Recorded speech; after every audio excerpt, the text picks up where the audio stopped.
So you're thinking about starting Ozempic, or a drug in this category of what we call semaglutides, GLP-1 receptor agonists. These drugs basically help you improve your blood sugar, improve your insulin resistance. They help make you feel more full by delaying your stomach emptying.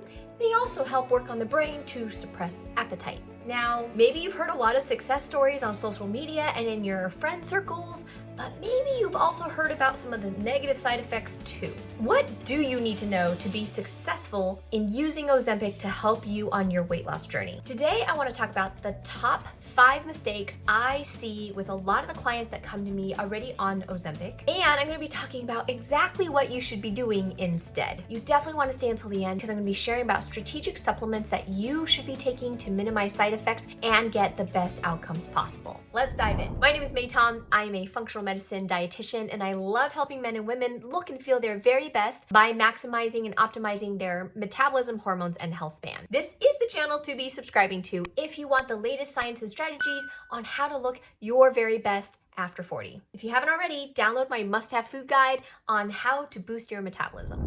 All right, so let's get to it. The first mistake I oftentimes see my clients on Ozempic making is, hands down, not eating enough protein, not protecting their muscles by doing resistance training. Now, we know that whenever you lose weight, it's very, very possible and likely that you will lose muscle. And especially in more aggressive weight loss, we see more aggressive muscle loss. And definitely being on a semaglutide or a GLP-1 receptor agonist is no exception. And remember, at the end of the day, it's not about how much weight you lose, it's about how much fat you lose. So if a bunch of your weight loss is muscle, we are actually doing more harm than good in the long run, because muscle is your metabolically active tissue. It is your savings account when it comes to aging. In a lot of ways, how much muscle you have will determine how gracefully you age. Too much muscle loss during weight loss, compounded with muscle loss as a part of the natural aging process, sets you up for something called sarcopenia, which is not good. It also sets you up for frailty and disability, which we don't want. So just like any other weight loss journey, I want you protecting your muscle by eating enough protein. And how do you know how much protein to eat? You can actually do a calculation based on your ideal weight. You would take that, turn it into kilograms, divide that by 2.2, and times that by anywhere from 1.3 to 3.1. Now, in previous videos, I have made that range smaller, like more like 1 to 1.5 grams per kilogram per day. But really, for something like this where we're doing aggressive weight loss, we do want to up the protein. So somewhere between 1.3 to 3.1. I know that's a big range. For a lot of people, they need to be eating at least 100 or more grams per day. So make that calculation for yourself, see where you lie. So every time you eat, I want you thinking, where's the protein in this meal or snack? It is really important to be intentional, otherwise you won't be hitting your protein goals. Many of my clients end up needing to use protein powders, protein bars, collagen, amino acids to get their protein high enough. Now remember, if you're not an animal eater, you need to be eating even more grams because plant protein is not as bioavailable as animal. And now if there was a label of a diet that you should be following while you're on Ozempic or a semaglutide like Ozempic, it would be a paleo, low glycemic Mediterranean diet. I don't want you doing keto, which is dropping out the carbs way too low, having too much fat. Fat is going to make you full faster. It's going to crowd out a lot of the other nutrients like protein and things that contain vitamins and minerals like your plants. So keto is probably not the diet to be on while you're on Ozempic. It's going to be more like that paleo Mediterranean low glycemic meal plan. Because some of you really liked having a ChatGPT prompt in my belly fat video, I'm going to include one here for you so that you can get a little bit of extra help dialing in your protein. All right, so after you've made this calculation of how many grams you're aiming for, I want you to type this into ChatGPT. Ready? Let's go. You are an expert dietitian and I want to lose weight and eat healthier. Please create for me a sample meal plan that is based on a paleo, low glycemic Mediterranean style of eating that has at least 120 grams, insert the grams here for yourself, 120 grams of protein a day. I eat both animal and plant-based protein, and please include options of protein bars, protein powders into this meal plan. I also want this meal plan to be high in vegetables and low in saturated fat. Enter. All right, so you get some sample ideas. The idea is here, maybe track your protein intake for a couple days to make sure you're on track. And again, the keywords to be looking for when you're looking at recipes are going to be paleo, low glycemic, Mediterranean. By the way, this is probably how you should be eating when you wean off of Ozempic, so why not start now to set up those healthy habits? I want to make a quick note about resistance training. Even though I'm not a trainer, there are some basic principles about building muscle. It's not just about eating enough protein. You actually have to stress those muscles out as well so that the protein goes to make more muscle. My rule of thumb for most people is lift as heavy as you can without injuring yourself. Make sure you have good form, emphasize the eccentric movement and having full range of motion. And you have to keep going, progressively loading heavier, having more reps, less rest time to continuously stress the muscles out, or else you adapt and it gets easier and easier. Experiment with things like EMS, electromuscular stimulation, or BFR, blood flow restriction, if you have limited time but you want to see the most gain. The idea is to be hitting 150 to 300 minutes of exercise a week. Some of that does need to be resistance training. I highly recommend working out with a trainer, at least at the beginning, so you get your form down and you get the basic principles of working out, especially if you're new to resistance training. Now, I will tell you, a lot of my clients don't have the time to go to the gym and end up doing something at home instead. A lot of us have gotten into the habit since COVID to work out at home. We have lots of equipment lying around. My biggest advice is find the YouTuber or follow a trainer's program or an app that you truly enjoy. It has to be fun. You cannot be dragging yourself through these workouts. So recruit a buddy, enjoy it, commit to what you can do consistently, and make this a part of your lifestyle while having Ozempic on board to help you with the weight loss journey. Just so you know, for me, I have that busy mommy life and a business, and so I do workout at home. My two top workout people that I love are Body by Amy and Caroline Gravon. I love, love, love these two women because they don't flaunt their bodies. They're really down to earth and they have really good form. Actually, my Mother's Day gift to myself was a 1-year membership to Caroline Gravon's app, which I'm really enjoying. And you are who you hang out with. So if I start looking or talking like her, you'll know why. Oh, and by the way, don't fall into the trap of making it fun to exercise by rewarding yourself with food. I see this way too often, even subconsciously, people going out after a big workout and having pizza and ice cream as a treat. We don't want to go down that rabbit hole of rewarding ourselves with food, especially because we're burning calories. We don't want to be mentally eating and overcompensating for that. Watch, there's going to be a few of you who, out of this entire video, only remembered that I said, go eat pizza and ice cream after working out. No, I did not say that.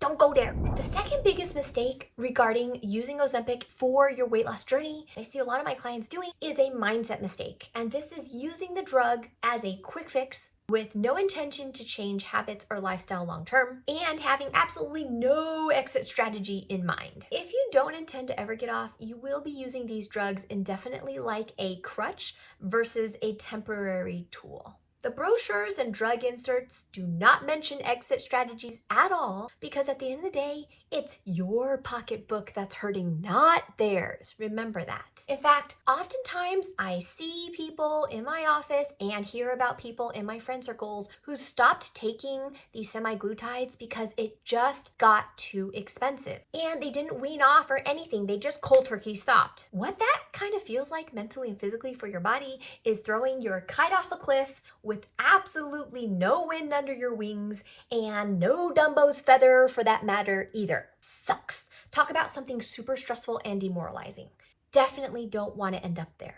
The idea is use this as a temporary tool, and all the while you're building your own wind beneath your wings by changing the habits, having an intentional plan, and the exit strategy. By the time you get to a place where you feel like you're at your ideal weight and you want to maintain, we want to have an exit strategy so that you feel confident you can wean off and still continue the good habits you've started. If you don't change anything, expect to go back to where you started. Studies have shown that this is the case with Ozempic users. They did a study where they found that most people had 2/3 of their weight returned, and they lost most of the cardiovascular benefits after the weight returned as well. So again, it's not worth that kind of journey just to end up back where you started. That's gonna feel like a yo-yo diet experience, both mentally and physically. So let's make a plan, be intentional. Here are some questions you can ask yourself while you're with your provider to come up with a good game plan as you decide to start taking something like Ozempic. Number one, what is my ideal weight that I feel is going to be sustainable even after I'm done using this temporary tool? If I'm going to be aiming for 2 to 3 pounds of weight loss per week, which I'm going to talk about in a little bit why that's kind of the magic number, what is the approximate timeline I should be expecting for me to be on this drug? And budget accordingly. Third question asked is, how long should I take to wean and how should I wean off of this drug? Ask your provider to provide ideas and, in their experience, the best success stories. What have other people been doing? In fact, if you want a video on what I do with my clients who want to wean, so if you want that video, let me know down. Also, lastly, what are the habits I do want to focus on while I'm using Ozempic to give me some extra lift that I could use to build up those wind beneath my wings so that when I get off, I'm confident I can continue this kind of lifestyle. Some of the biggest habits I end up working with my clients who are on Ozempic for that lift beneath their wing kind of habits to keep them going are things like this: finding out the root cause and addressing emotional or stress eating, optimizing sleep, managing stress, and figuring out how to make sustainable changes to their diet so they can eat as clean and unprocessed as possible. The third biggest mistake I see my clients making who are taking Ozempic is only changing the quantity of the food that they're eating and not the quality of the food they're eating. It's kind of like treating your body like a beat up Chevy pickup truck when in reality it's a Ferrari. Remember that Ozempic was originally a diabetes drug. So if you are looking at your diet in terms of changing the quality of your diet, think about a way to improve insulin resistance and eat more like a diabetic in this process. I talk a lot more about this in detail in my belly fat video, so if you haven't watched that already, definitely check it out somewhere over here or over here.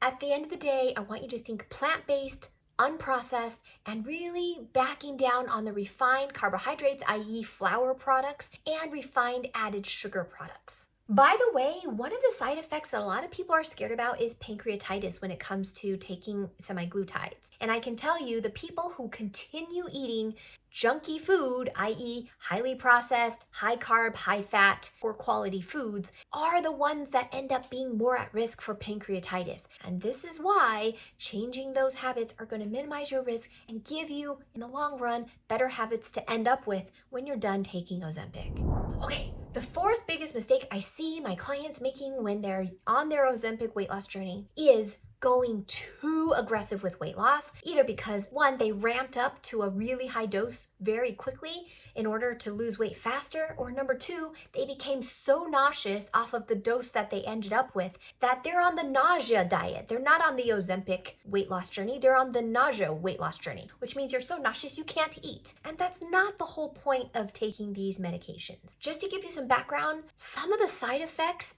of Ozempic, like nausea and gallbladder issues, gallstones, gallbladder attacks, bile sludge, these are all a result of usually taking too much Ozempic too quickly. So the name of the game is to go a lot slower at a lot lower dose.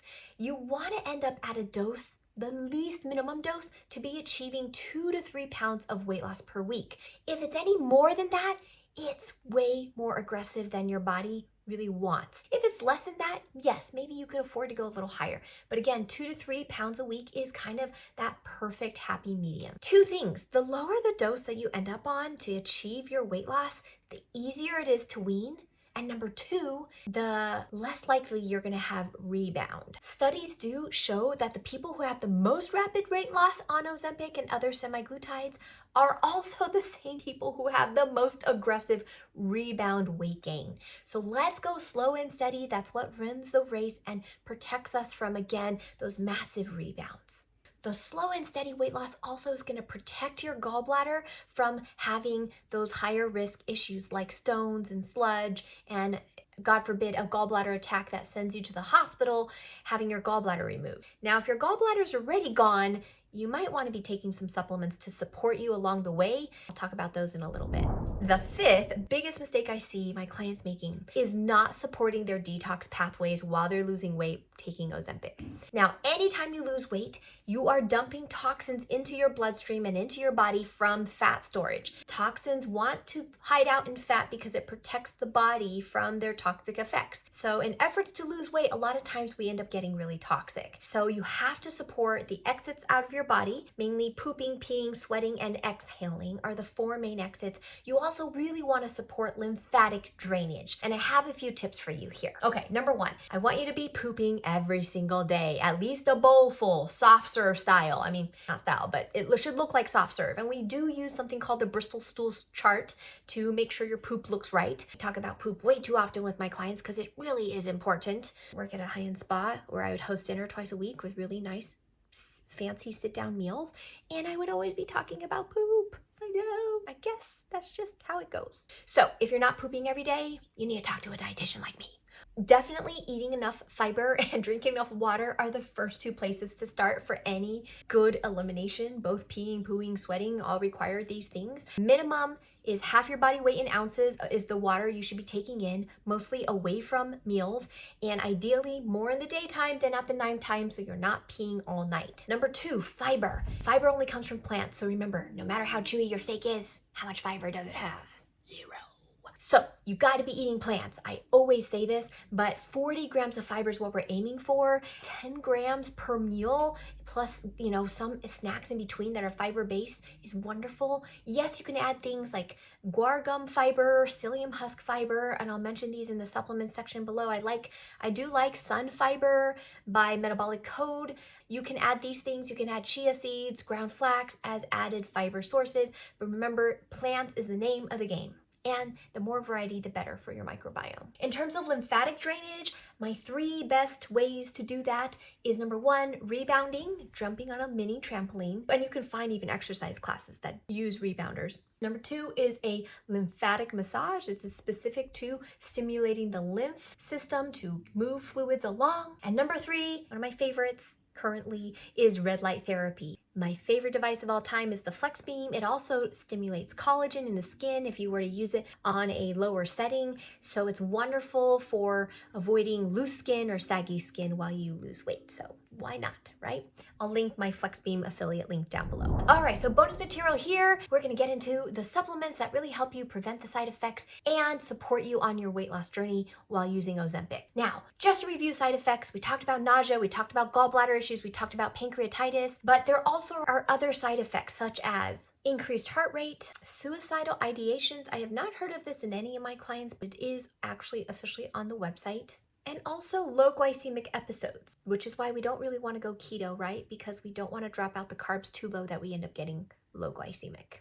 I just want to address nausea number 1. You went too fast, but even if you're on the lowest dose and experiencing nausea, you want to take some B6 with that injection. It really does help. And again, I'll link below a good brand. Number 2 is I really do like using supplements to prevent any kind of malnourishment, especially as you shrink the number of calories. It's really easy for the amount of vitamins and minerals you have access to also ends up shrinking. So make every calorie count with nutrient-dense foods. But on top of that, you can take a really good multivitamin and probably a trace mineral supplement. And again, I'll link below my favorites in my fullscript link. Fullscript, by the way, is a wonderful online platform to get practitioner grade supplements.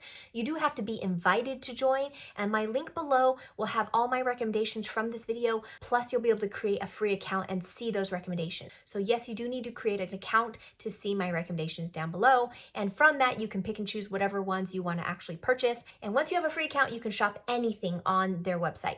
I do want to deter you from just buying the same exact supplements on Amazon, not because I don't like Amazon, but because Amazon doesn't always have the best temperature control. They're not screening for fake knockoffs that are floating around online. They're not screening for quality of these supplements. They're just a marketplace, and they're also not looking at expiration dates. So what if that box was sitting there for 2 months or 3 months and it's only got 2 or 3 months left of a shelf life? It's not good if you paid full price. So always go with a high quality platform like fullscript to get your supplements versus Amazon. That's just my 2 cents. In terms of trace minerals, I really do like bean minerals. Unfortunately, they're not on fullscript, so I'll link them down below separately. And also, I really do like Quinton by Quicksilver. Next, a lot of people do need to be taking magnesium and potassium and maybe some green powders to alkalize their urine.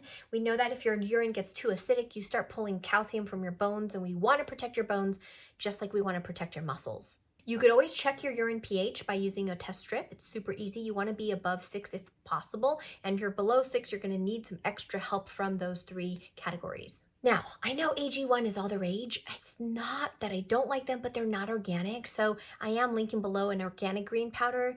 If you're really sensitive to stevia like I am, you might as well go with pure green juice that you juiced yourself, very low sugar if at all possible. Don't go and buy the ones that are half apple and carrot. They're just chock full of sugar. So do your own green juices if you're gonna go that direction, or do other green powders. I like my chlorella supplement by Primadine because it has a ton of spermidine in it, which by the way, really good anti-aging nutrient. But beyond that, I also really like doing things like green tea, matcha, especially because you're ingesting the whole leaf. And I can definitely link below my favorite brand of that as well. Now, anyone with sluggish bile or who's had a gallbladder removed or just wants to be extra supportive of their gallbladder can take something called TUDCA. I made a whole video on gut support supplements, but TUDCA is going to be in my fullscript recommendation. These are bile salts that help you with fat digestion, and they also help your bile flow. There's also another one called Colacol, which is by Standard Process. You can take these 2 things together to support the gallbladder. To support the kidneys in their detoxing processes, you can take something called Reno Cap Forte by Metabolic Code. I'll link that down below. It does have some cool things like artichoke leaf extract. There's another company that makes a similar product called Designs for Health, and I'll link them below as well. So I'm giving you some choices. You don't have to be buying all the supplements in this recommendation. Lastly, I'll be linking some clean protein powders, amino acids, collagen. Collagen is also very supportive of skin. Remember, we want to really keep that firmness and elasticity in the skin as you lose weight. There is something called Ozempic face or Ozempic butt, where there's severe kind of volume loss in the face and the butt, and it doesn't look so pleasing to the eye. So again, if you don't have huge aggressive weight loss, you're going to prevent that.